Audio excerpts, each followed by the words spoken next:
This map pack in some ways is one of our first full direct Halo game projects. We started thinking about what do we want to do for map packs, when do we want to do them. We definitely wanted to pay full service to the universe created in Reach.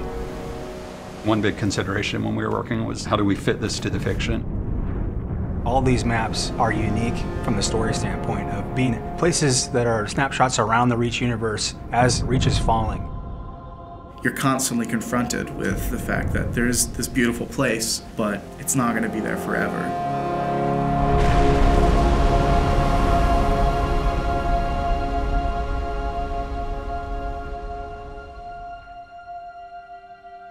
Coming up with the sort of spectrum for a map pack is a really straightforward business and at a very high level. You just say, what do we already have and what do we need to kind of flesh things out?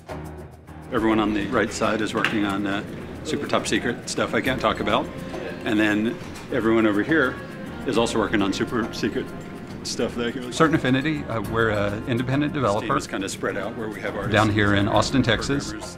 In little pods. We're about 50 people now. That team has a lot of experience with the engine, a lot of experience with Halo. Incredible Halo fans, obviously, because so many of them have been involved in the games before. On Halo 1, I ended up doing the user interface. Halo 2, I shifted to development. On Halo 3, I was multiplayer online lead. So right from the get-go, we worked really closely with the publishing team at 343 to identify maps that would make sense in the context of Reach. Example of the overgrown stuff that we're talking about. It was great because CA was crazy passionate. Like, these guys just showed up with a huge list. And it was more a question of just, okay, well, we can only make so many of these, so, you know, let's get to ones that we think kind of fit the fiction, fit the flow. There was a lot of exploration and a lot of collaboration between the two groups. One idea that came to mind was, wouldn't it be awesome to have a multiplayer map that you can see the planet getting glassed below you? Condemned takes place high above Reach on a space station, somewhat decimated by Covenant attack. So when we started Condemned, we wanted to make a map that was really fun for close range, but still had some long range sniping stuff in it. We're looking at Lockout specifically. What are some of the characteristics about Lockout that we think are so fun, and how can we take some of those and do them in a completely new map? Something that really pulls infantry together in a really tight environment. It is a circular map. You know, how do we prevent people from just getting in this habit of going in a circle and never meeting each other? The low grav center, which we experimented with a couple different ideas on. Starting this one spot where no matter where you are on the map, you can always get to the action quickly, or you can always get across the map quickly. It does change your gameplay style and things you need to do. You're kind of a sitting duck when you're sitting out there in low gravity, floating around. I remember at one point there was a giant energy beam that would come down, and if you were standing on that center platform at the wrong time, you would get blasted to smithereens. It was just encouraging people not to go into the center of the map, which is the exact opposite of what we wanted to do, so we just removed it. The earliest stages of the art pass were dark and much more creepy. If it's dark and industrial, it's really easy to get lost. So over the course of development, we decided to brighten this space more. And make it still retain a lot of the character we originally wanted, but to make it work. On a really tight map like Condemned, it's critical that the player is able to orient themselves. It actually came down to a lot of art coming in and helping us out and doing color-coded rooms. In the comm room, there's actually a big hologram establishing where it's been damaged and that it had been abandoned. Thinking about it like a facility that you would be in, you know, what kind of signage would be around that would help you navigate an airport or a hospital or a military base. One of the effects which we iterated on the most was the shield door effect. We couldn't make it look like a shield from any other shield effect that you have in Halo because that would communicate a certain functionality. We had to design a new one, and we went through probably 4 or 5 different iterations. Some were way too strong and way too distorted because people want to be able to stand and shoot through the reactor core, and so we couldn't do anything that would really obstruct the view. I think it's going to be really fun when people play it the first time and they think they can go their old camping routines with the shield door and they just get a sticky grenade right in their face and they're going to drop it. At the end, I feel like we have a map which has a lot of mood in each of the spaces and really feels unique, not just in and of itself, but to the rest of all the maps that are within the Halo franchise. We're looking at the story and the fiction, and we really want all of our maps to be set in very distinct locales.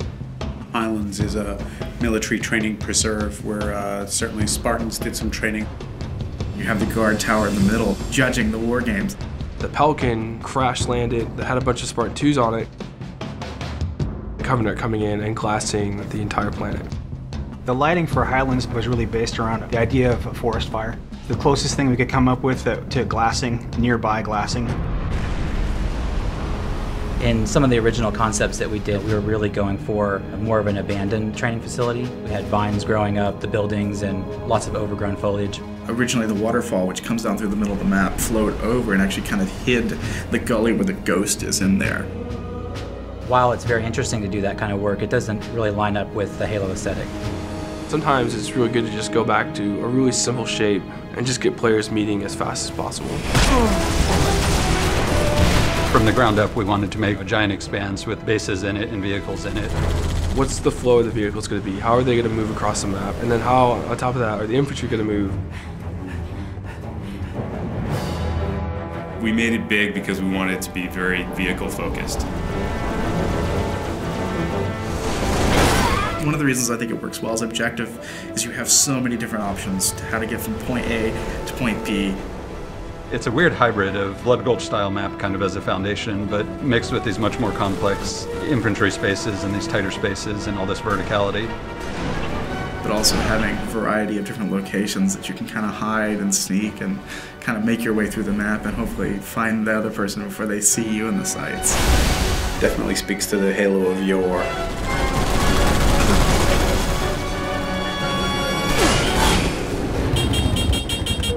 The new expanded firefight support meant that we definitely wanted to put in another firefight map. Unearthed is a really dusty, dry, arid environment. Reach is an industrial world, and its main purpose is a kind of military-industrial outpost at the far reaches of human space.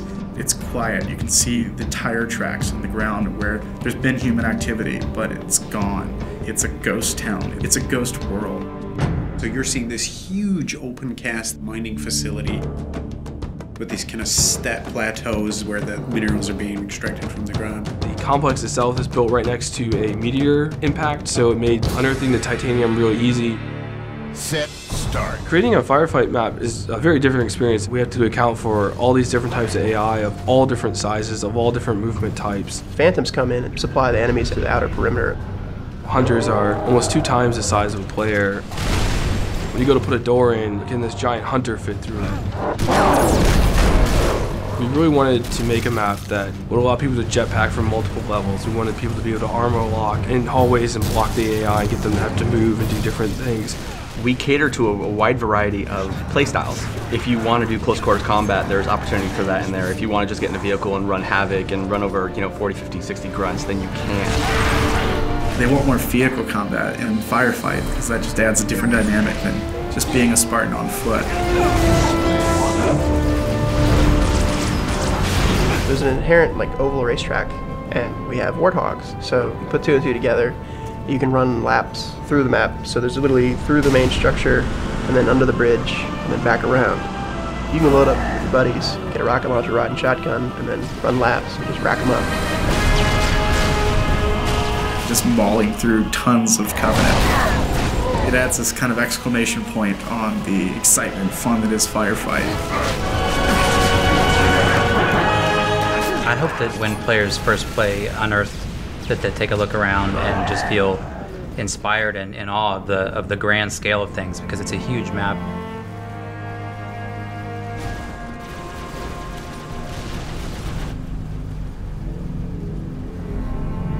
Unearthed is the calm before the storm. Highlands is the storm itself, with all the Covenant ships and the glassing that's happening right there on your doorstep. And then with Condemned at the very end, watching it all kind of go up in flames.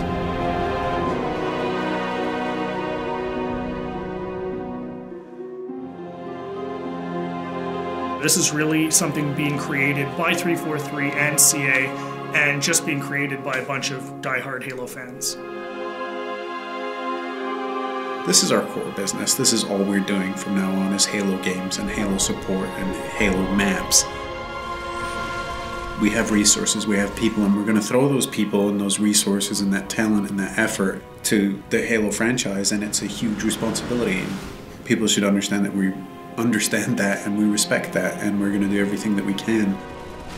The community is huge for us in helping us shape what it is that we do next.